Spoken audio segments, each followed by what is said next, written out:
বিসমিল্লাহির রহমানির রহিম। শয়তান দূরে কোথাও থাকে না, সে জঙ্গলে নয়, পাহাড়ে নয়, সে থাকে মানুষের সাথেই। সে শুধু বাইরে থেকে ডাক দেয় না, সে মানুষের চিন্তার ভেতর কথা বলে, ভালোকে সন্দেহে রূপ দেয় আর মন্দকে সাজিয়ে তোলে সুন্দর করে। আজকের এই পর্বে আমরা জানব, প্রত্যেক মানুষের সাথে একটি করে শয়তান নিযুক্ত আছে।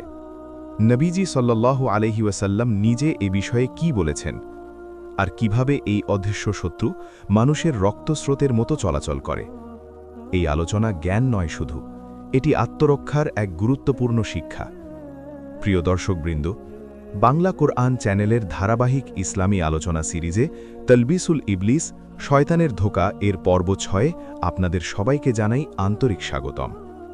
আপনি যদি কোরআন, সাহি হাদিস এবং সলাফে সালেহিনের আলোকে শয়তানের চক্রান্ত বুঝতে চান, তাহলে আপনি সঠিক জায়গাতেই এসেছেন।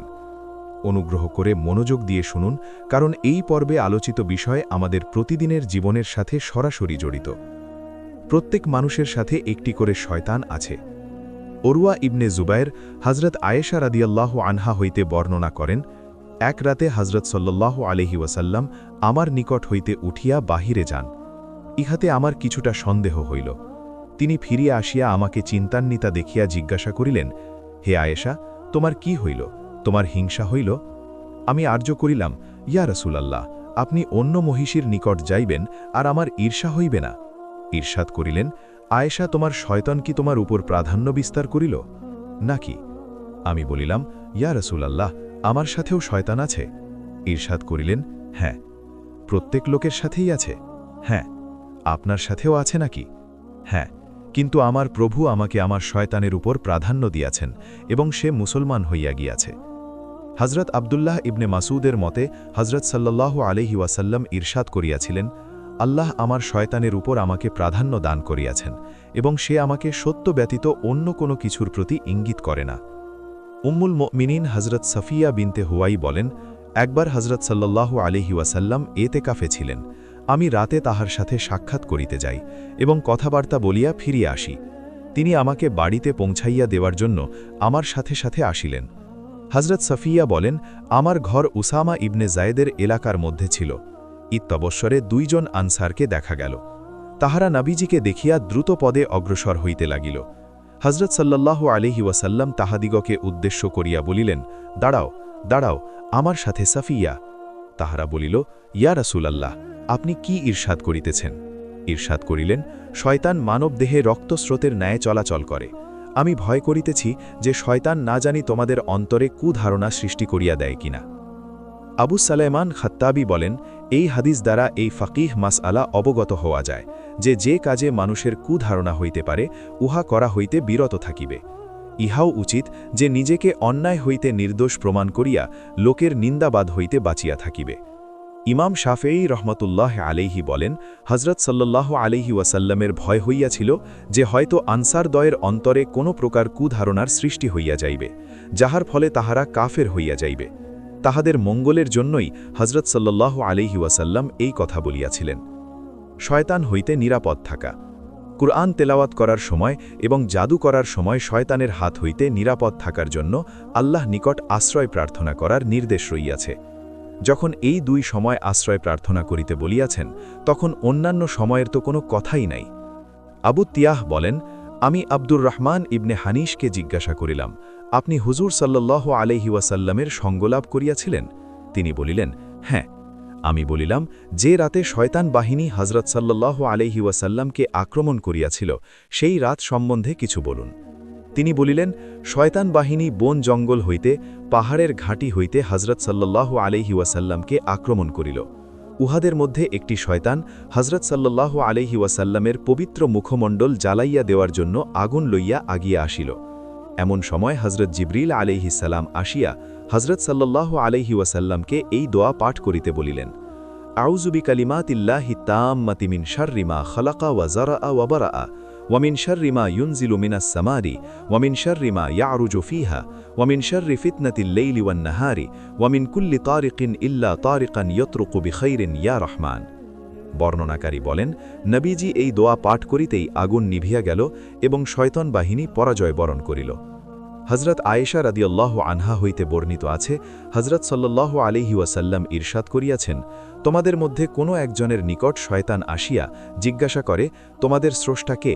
সে বলে, আল্লাহ। আবার জিজ্ঞাসা করে, তোমার আল্লাহ স্রষ্টা কে? তোমাদের কাহারও অন্তরে এই ধারণা হইলে বলিবে, আমানতু বিল্লাহি ওয়া রাসূলিহি। ইহা বলিলে শয়তান চলিয়া যাইবে। হজরত আবদুল্লাহ ইবনে মাসউদ হইতে বর্ণিত আছে, হজরত সাল্লাল্লাহু আলাইহি ওয়াসাল্লাম ইরশাদ করিয়াছিলেন, আদম সন্তানকে শয়তান এবং ফেরেশতা স্পর্শ করে। যখন শয়তান স্পর্শ করে তখন সে খারাপ কাজ করে এবং সত্যকে মিথ্যা জানে, আর যখন ফেরেশতা স্পর্শ করে তখন সে সৎ কাজ করে এবং সত্যকে মানিয়া লয়।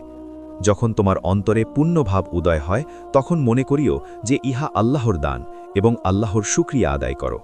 আবার যখন খারাপ ধারণা উদয় হয় তখন আল্লাহ নিকট আশ্রয় প্রার্থনা করো।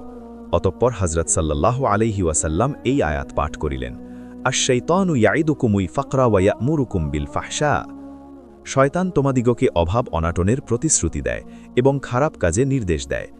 হজরত আবদুল্লাহ ইবনে আব্বাস রদিয়াল্লাহু আনহু বলেন, হজরত সাল্লাল্লাহু আলাইহি ওয়াসাল্লাম হজরত হাসান হুসাইন রদিয়াল্লাহু আনহুমার জন্য এই দোয়া পাঠ করিয়া আল্লাহ নিকট আশ্রয় প্রার্থনা করিতেন, উয়িদুকুমা বিকালিমাতিল্লাহি তাম্মাতি মিন কুল্লি শাইতানিন ওয়া হাম্মা ওয়া মিন কুল্লি আইনিন লাম্মা। তারপর ইরশাদ করিতেন, আমাদের পিতা হজরত ইব্রাহিম এবং হজরত ইসহাক এবং ইসমাইল আলাইহিসসালামের জন্য দোয়া পাঠ করিতেন। সাবেত থেকে বর্ণিত আছে, মতারাফ বলেন, আমি দৃষ্টিপাত করিয়া দেখিলাম যে আল্লাহ এবং শয়তানের মধ্যে বান্দা পড়িয়া রহিয়াছে।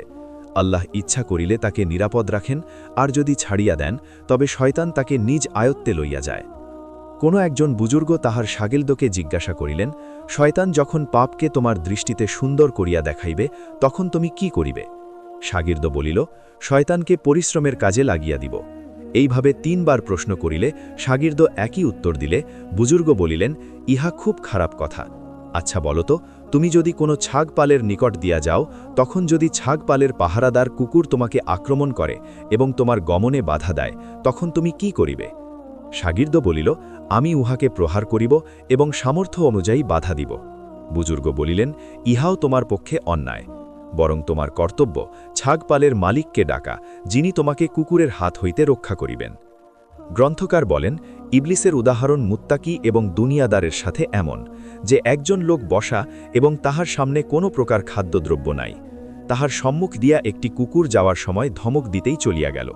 অন্য ব্যক্তির সম্মুখ দিয়া যাওয়ার সময় তাহার সামনে গোশত রুটি দেখিয়া দাঁড়াইয়া গইল। ধমক দেওয়া সত্ত্বেও কুকুর দাঁড়াইয়া রহিল।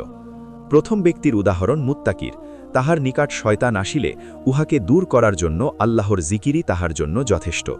দ্বিতীয় ব্যক্তির উদাহরণ দুনিয়াদারের, শয়তান তাহার নিকট থেকে কখনো দূর হয় না, কারণ সে সব কিছুর সাথেই জড়িত।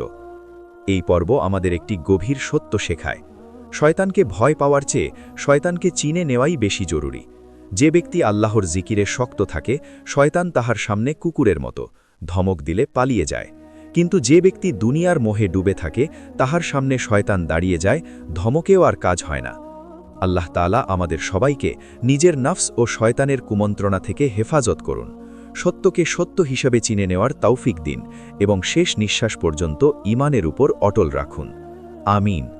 প্রিয় ভাই ও বোনেরা, এই আলোচনা যদি আপনাকে নিজের অন্তরের যুদ্ধ চিনতে সাহায্য করে, যদি বুঝতে পারেন শয়তান কত সূক্ষ্মভাবে মানুষের ঈমানকে আঘাত করে, তাহলে অনুরোধ, প্লিজ বাংলা কুরআন চ্যানেলটি সাবস্ক্রাইব করুন, ভিডিওটি লাইক করুন এবং এই গুরুত্বপূর্ণ বার্তাটি অন্যদের সাথে শেয়ার করুন।